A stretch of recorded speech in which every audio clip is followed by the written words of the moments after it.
Estão a ver a versão para o YouTube do podcast Somos Inovação. Juntem-se a nós para explorar como a inovação, as novas tecnologias e a criatividade humana podem melhorar as nossas vidas. O futuro chama.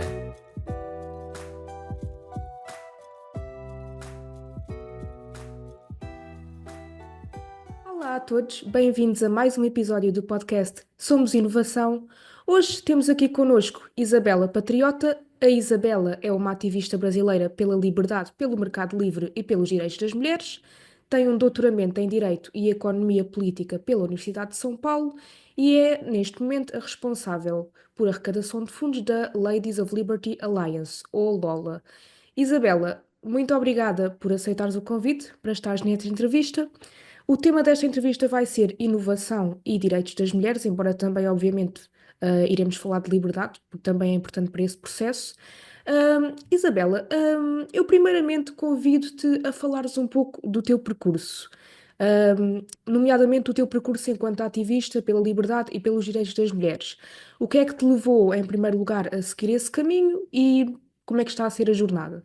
Muito obrigada pelo convite, Beatriz. Eu estou muito feliz de estar falando com a minha amiga de Além-Mar, como a gente fala no Brasil. Eu sou de uma das primeiras colônias portuguesas no Brasil, então, de onde eu sou no Brasil originalmente, a cidade se chama Natal. Se chama Natal porque os portugueses fundaram na noite de Natal e é um dos pontos mais próximos na América do Sul da Europa. Então, por isso que levou a essa colonização dos portugueses lá. Então, eu adoro Portugal, adoro Lisboa, então é um prazer para mim estar aqui. A minha jornada de chegar até o Lula e ser a favor do livre mercado e das liberdades individuais, sobretudo sob esse ponto de vista das mulheres, é justamente pela minha história de onde eu sou. A colônia do Rio Grande do Norte, né, se chamava Colônia do Rio Grande, foi uma colônia apenas de povoamento, não teve escravidão dos negros, por exemplo. Teve escravidão local dos indígenas, mas basicamente a história do meu estado foi só de colonização portuguesa, indígena e holandesa, por um curto período. Então, a colônia em si nunca foi rica. E isso continuou no resto da história do meu estado, que nunca foi um estado rico ou representativo, tanto que poucas pessoas conhecem o meu estado. Não sei se você já tinha ouvido falar nele antes.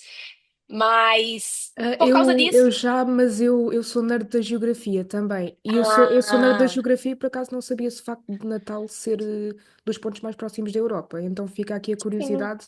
Eu gosto muito destas curiosidades, então Não, fica então aqui eu a vou até te dar curiosidade. outra. Eu vou até te dar outra. Por exemplo, a distância de Natal até o ponto mais próximo da África, da América do Sul, que é Dakar, no Senegal. Natal é mais perto de Dakar do que do que de São Paulo, por exemplo. Então, se Do que tivéssemos São um voo Paulo. direto, Ok, seria mais perto de sair de Natal para a África do que sair de Natal para São Paulo. muito Então, interessante. Interessante. esse é um ponto interessante para você saber também. Então, assim, como lá nunca desenvolveu, nunca foi um lugar rico, e a minha família é toda de lá, né? Mas os meus avós, eles se mudaram para Brasília, que é a capital do Brasil, pelo fato dele ser militar. E então, toda parte da minha família que migrou para Brasília prosperou e quem ficou em Natal não prosperou. Então, aquilo me dava uma certa inquietude, me deixava muito curiosa para saber as razões. Eu sei que o fato de Brasília ser a capital política faz com que as pessoas prosperem por razões diferentes, né, do que o livre mercado, mas toda a minha família prosperou em Brasília devido ao livre mercado. Então, aquilo me deixava muito curiosa. Então, me despertou o interesse de saber mais de economia, porque eu via a realidade ao meu redor e eu via a realidade da minha família que morava em outra cidade. Então, aquilo me despertou muita curiosidade. E na faculdade, quando eu estudei direito na faculdade lá em Natal ainda, um professor me indicou alguns livros, eu comecei a ler. Então, eu passei a ser totalmente pró-mercado, né? E aprendi a partir dali. E é engraçado, porque os livros que ele me recomendou foram de autores economistas brasileiros, que não são populares, né, fora do Brasil. Então, minha porta de entrada foi através desses autores que são populares lá, mas não são fora do Brasil. Os nomes deles são Alexandre Schwartzman, ele é de São Paulo, eu acredito, e o outro é o Fábio Jambiage. Então, os livros deles, assim, mudaram a minha vida. Então, foi a partir dali. E sempre a questão das mulheres, porque o Brasil é um país muito machista, né? A gente não tem essa pegada ou avanço que a Europa já vive, né, da questão das mulheres. Então, me incomodava muito o tratamento dado a algumas mulheres, às mulheres de forma geral. Então, e eu sabia que a forma das mulheres saírem dessa situação seria através do livre mercado, porque nada empodera mais as mulheres do que ser independente financeiramente. É lógico que as mulheres ainda enfrentam situações que as colocam aquém dos homens. Então, foi por isso que eu entrei no Lola. E que eu acredito que, apesar de eu entender que ser economicamente livre é mais importante do que qualquer outra coisa para chegar lá, eu sei que uma vez que você chega a situação, ao patamar de independência financeira, você ainda enfrenta determinadas situações. Então, por isso que eu gosto muito do Lula. E a jornada foi essa. Eu tentei reduzir ao máximo, Beatriz, para não tornar nem a história chata e nem para não me perder e a gente ter tempo para as outras perguntas também. Sim, muito obrigada. Olha, na verdade, a próxima pergunta era exatamente sobre isso que tu mencionaste, dos problemas que as mulheres enfrentam. E eu gostava de perguntar, na tua perspectiva, quais são os maiores problemas que as mulheres enfrentam no Brasil em particular, mas também no mundo em geral? Tá, eu vou tratar então da situação do Brasil, porque é a minha realidade, né? Eu hoje em dia eu não moro mais no Brasil, eu moro nos Estados Unidos.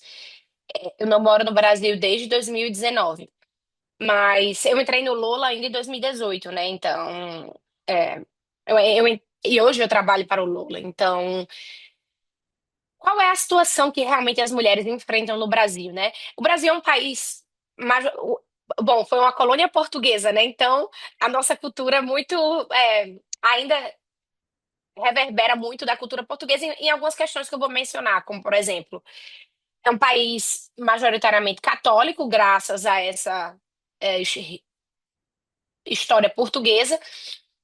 Então, é um país bem conservador quando diz respeito à questão dos costumes.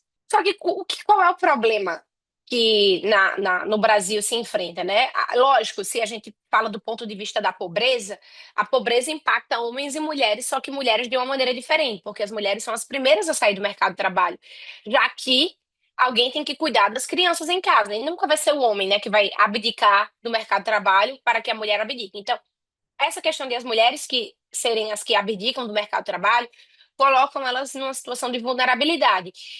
Então, esse realmente é um problema que se enfrenta ainda no Brasil.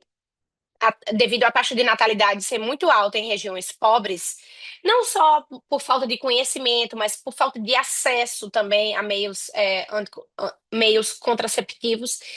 E também pela questão religiosa, né? A gente sabe que a questão religiosa ela impacta muito mais e ela influencia muito mais pessoas que não têm certo desenvolvimento econômico do que pessoas que já têm esse certo desenvolvimento econômico. Porque mesmo que você seja muito católica, fervorosa, ter filhos não vai impactar a sua vida tanto quanto vai impactar na vida de uma pessoa pobre. E tanto que as mulheres ricas, elas fazem essa escolha por muitos filhos, só que isso nunca é um ônus, né?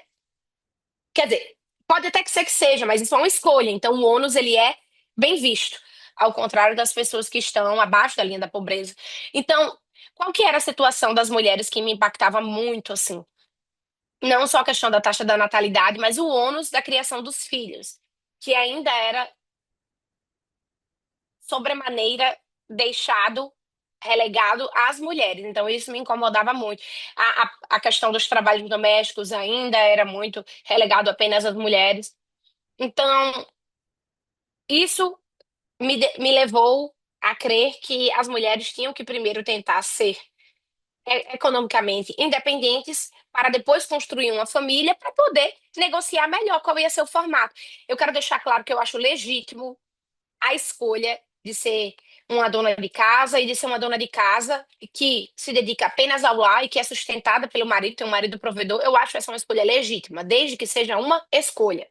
Desde que você não tenha que abdicar da educação para ser apenas isso e também de que você entenda os riscos que você tá entrando. Até porque toda escolha nossa vai ter riscos, né? O que não me agradava era a questão de isso ser um papel de gênero. Aquele era o papel relegado às mulheres. As mulheres só podiam ser aquilo. Então, lógico, a questão de ser pobre, isso limita muito essa escolha, né? Então, essa era a parte que mais me incomodava. E, lógico, o fato de ser um país pobre, que também é violento, então as mulheres são. O Brasil tem uma das maiores taxas de violência doméstica e sexual para as mulheres na América Latina. Então, e é uma região que os dados não são bons. Então, se o Brasil se destaca negativamente com esses índices de violência, isso sempre me incomodou. Então, por isso que eu sempre gostei e quis entrar nessa área, de defesa das mulheres, de direitos humanos das mulheres. Muito bem. Então, e agora falando das soluções para esses problemas, como é que achas que a inovação, tanto inovação tecnológica como inovação a nível de políticas, pode ajudar nesses problemas que tu identificaste? E pronto, podes dar algum exemplo também específico que gostasses de destacar? Eu amo a questão da inovação, Beatriz, porque eu acho que é só através da inovação mesmo que a gente resolve qualquer problema. Qualquer problema. Eu sempre acho que quando a gente está falando de qualquer problema social, e eu vou trazer sim exemplos, tá? Mas é porque eu quero primeiro generalizar para depois especificar. Então, de forma geral, a inovação é a única maneira de resolver problemas sociais.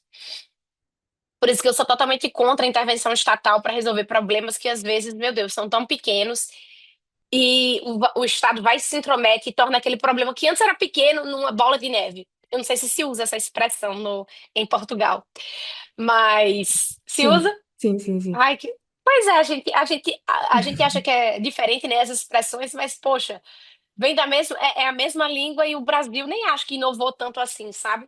O sotaque realmente é diferente, porque até o sotaque no próprio Brasil é diferente, mas inclusive uma outra curiosidade. Se você notar, Beatriz, o meu sotaque ele é bem diferente do paulista e do carioca. A gente até fala lá que é um dos mais próximos ao europeu, porque eu não falo bom Sim, dia, eu falo bom dia. é diferente, sim, sim. Já reparei, sim. Ah, que bom.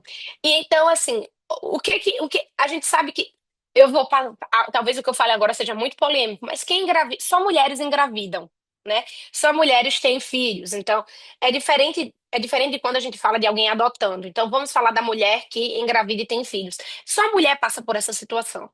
Então, é só a mulher que sai do mercado de trabalho para enfrentar isso. É só a mulher que paga os ônus da reprodução humana, né? Então, as mulheres que decidem por ter filhos e permanecer no mercado de trabalho, o que é que elas precisam? De flexibilidade. E quem é que consegue dar flexibilidade para as mulheres? Não é o Estado, não é uma lei. Não é uma lei que vai resolver esse problema e que, na verdade, ao tentar resolver, vai afastar as mulheres do mercado de trabalho. Quem resolve isso é a inovação e a tecnologia. Por exemplo, eu e você, nós duas estamos aqui remotamente, a quantos mil quilômetros de distância, e nós estamos aqui trabalhando. Eu, por exemplo, eu estou me planejando para engravidar também. E esse era o exemplo que eu queria trazer, porque esse é o exemplo de muitas mulheres atuais que estão passando por essa situação, que é o quê? Desejar um modelo de trabalho flexível em que possa haver concomitância das duas escolhas, do mercado de trabalho e da maternidade. E como isso acontece? Através da inovação. Nós estamos aqui usando uma plataforma online para nos comunicar e podemos trabalhar a qualquer horário do dia, sem necessitar ir para um ambiente físico. Então, isso realmente é algo que eu teria que pesquisar, mas eu não sei se teve algo tão inovador para as mulheres quanto isso e a pílula, né, anticoncepcional. Eu acho que eu considero pessoalmente, lógico, eu não estou falando isso aqui agora como uma pesquisadora, mas se a gente coloca na história da humanidade e na história da mulher no mercado de trabalho, nada foi tão impactante quanto, você decidir quando você vai engravidar ou não, e a pílula permite isso, e dois, decidir que você pode ser uma profissional em home office, né? Então, essas duas questões, para mim, são exemplos perfeitos de como a inovação melhorou a vida das mulheres no mercado de trabalho. Muito bem, muito obrigada. Sim, eu realmente eu também trabalho em home office A liberdade é outra. Sim, a liberdade é outra. E olha, em termos de projetos inovadores que estejam a surgir, existe algum que tu gostasses de destacar que seja, que acho que seja benéfico para as mulheres? Eu, por acaso, tenho aqui dois que gostava de destacar, depois podemos discutir, mas do teu lado, existe algum projeto que tenhas em mente, ou seja, que seja mais recente, que gostasses de destacar? Eu prefiro que você cite esses dois, Beatriz, porque aí eu vou tentando lembrar aqui de algum, porque no momento eu teria que tomar uns 5 minutos para pensar, então talvez você trazendo os seus eu consiga lembrar de algum.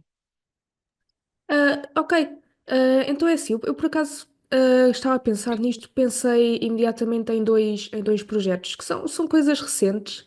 O primeiro é um projeto de mobilidade chama-se Pinker, pronto, é basicamente um Uber só para mulheres, ou seja, só as mulheres é que podem usar e as condutoras são mulheres. Pronto, eu acho que isto por acaso em Portugal enfrenta alguns problemas regulatórios. Eu acho que pode ser uma opção interessante porque às vezes há casos de assédio e coisas desse género, com motoristas da Uber. Pronto, a mim nunca me aconteceu, eu ando imenso de Uber, mas há mulheres que às vezes não se sentem muito seguras, então eu gostei dessa opção quando li. E outra por acaso, é um projeto português que foi criado por alunas do secundário que se chama Cindy Up e basicamente são umas tiras, assim, uma espécie de batom, umas tiras que dá para colocar na bebida do bar, discretamente, e dá para identificar se a bebida está adulterada ou não. E isto foi criado elas estão aqui, estou a ver, 5 alunas da escola secundária. E tem mesmo um website, chama-se Cindy Up, e realmente eu quando ouvi isto achei mesmo uma solução muito interessante e naturalmente que também é impressionante por serem alunas muito jovens. E esses dois exemplos realmente eu gostava de destacar porque acho que são importantes para as mulheres. Quer dizer, neste caso as bebidas adulteradas podem ser importantes para os homens também.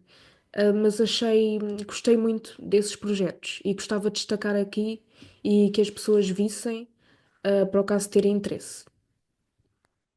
Nossa, eu gostei muito dos dois. Assim, eu queria até que você me dissesse quais foram os problemas regulatórios que enfrentou em Portugal. Isso foi proibido? A Uber não conseguiu implementar ou não encontrou motorista? Eu penso que o problema regulatório foi ou seja, a Pinker, pronto, só podem ser mulheres a usar e só as mulheres é que podem ser condutoras. O conceito é esse. E o problema daquilo que eu pesquisei, eu na altura não pesquisei muito isso, mas daquilo que eu li, eu até estava a ver, ok, que interessante, isto vem para Portugal, foi que a lei encarou isso como discriminação. Ou seja, estavam, neste caso, a discriminar os homens.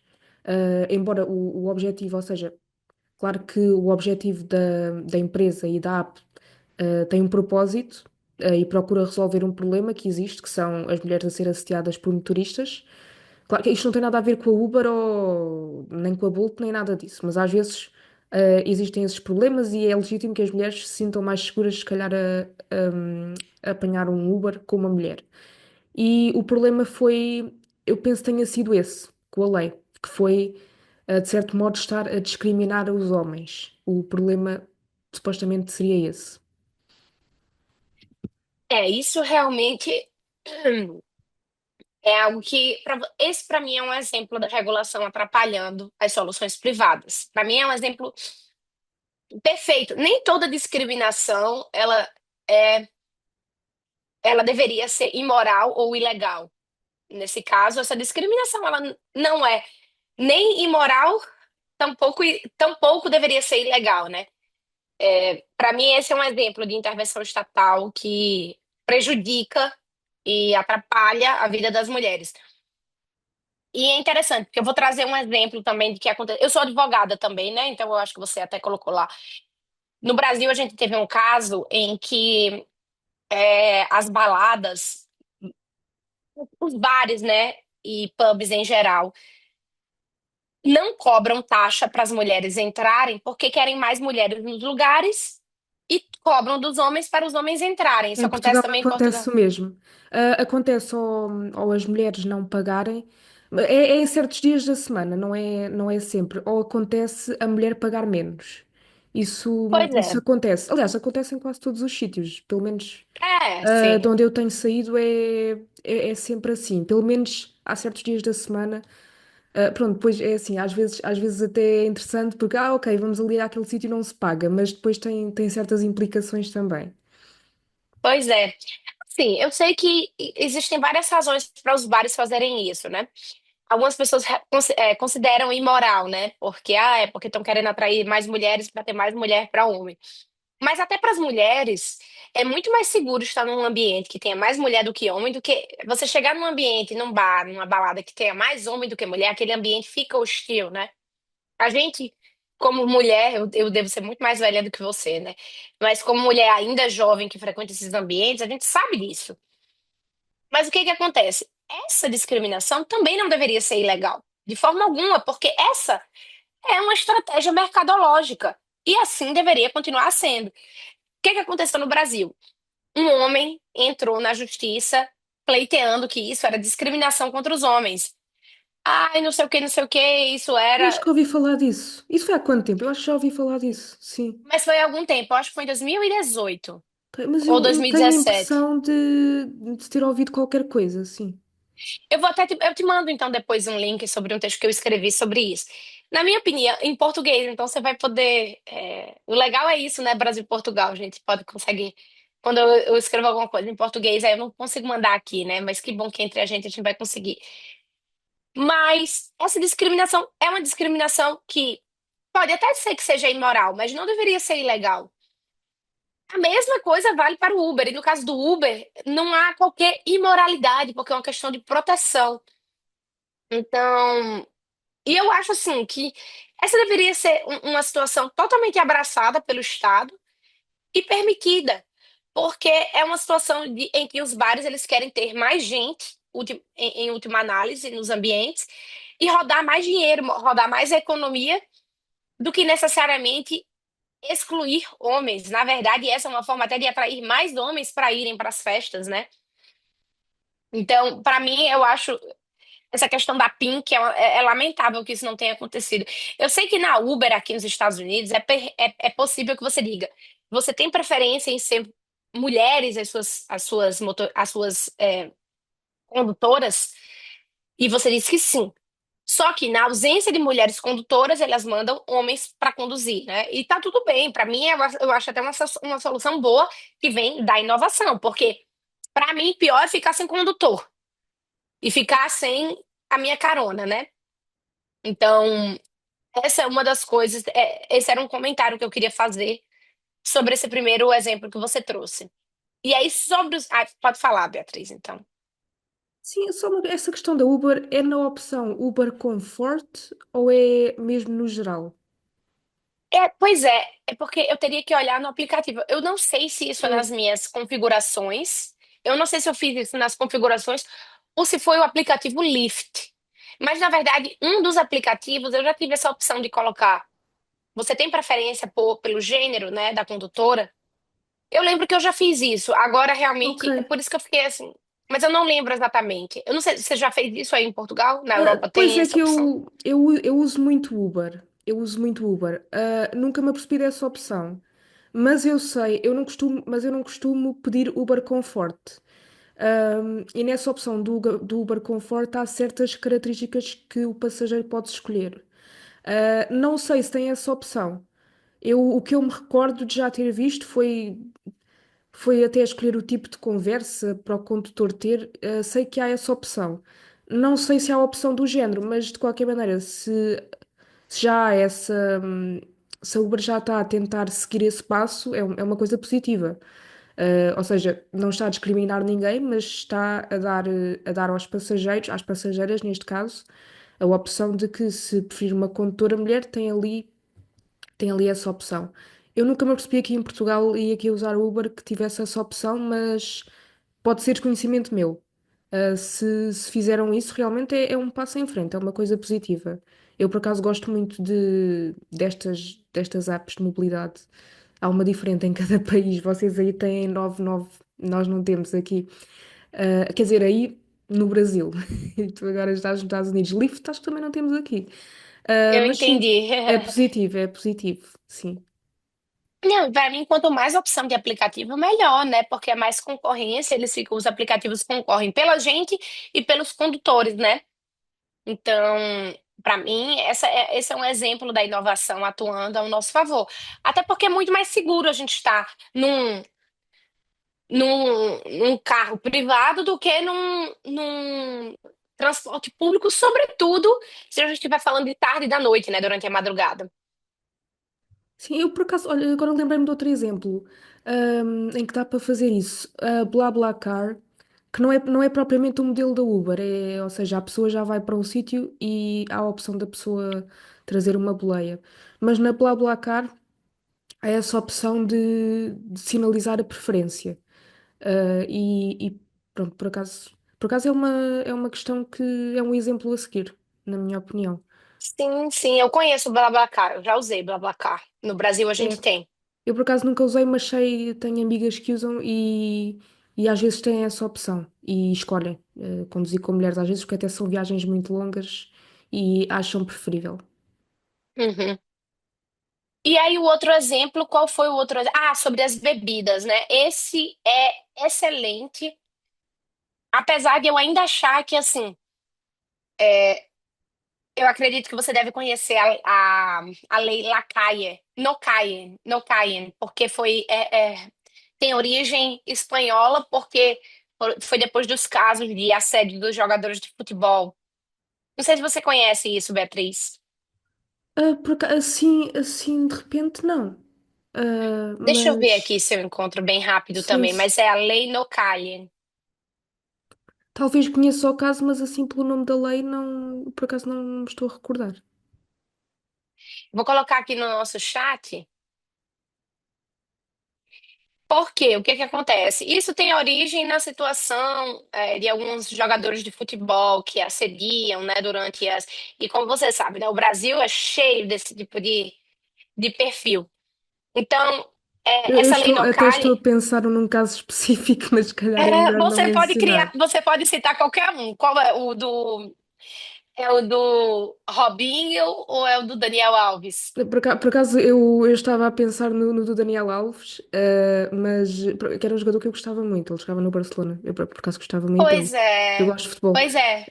Mas do Robinho também já li o caso. Também já li o caso. Também não gostei, obviamente. Lógico, lógico. Então, assim, essa lei é justamente porque em espanhol é no callen, que é não se Ah, calem. não, calem, ok. Agora estou aqui a ver, É. ok. Por quê? Porque era uma situação em que as mulheres passavam por esse tipo de situação, às vezes por bebida alterada, às vezes não, às vezes só pelo uso da força. O que que eu acho que é uma inovação nessa área? Tem coisas que a gente nunca vai impedir. A gente não tem como esperar que o ser humano vire anjo, né? Isso nunca vai acontecer. É da natureza humana cometer erros, ser violento, né? Apesar que eu acho que isso diminui à medida que a gente avança tecnologicamente, porque o ser humano hoje é muito menos violento do que era 1000 anos atrás. Então, isso que você mencionou da bebida é muito bom, apesar que, ao mesmo tempo, essas medidas privadas, e eu sei que o no-calling também virou uma medida pública, né? Virou uma lei, mas isso não precisa virar uma lei. Não é como se você precisasse ter uma lei para dizer, se alguém quer abusar, conte conosco da propriedade aqui, do bar, que nós vamos tomar as medidas cabíveis, né? Então, isso eu acho muito importante. Mas por quê? Porque as mulheres também passaram a ter mais voz e também mais autoridade quando se falava desses temas. Antigamente, se você fosse uma mulher que repreendesse ou que denunciasse esse tipo de situação, você ia ser vista como uma prostituta, né? Em geral, eram só prostitutas que saíam com esses caras.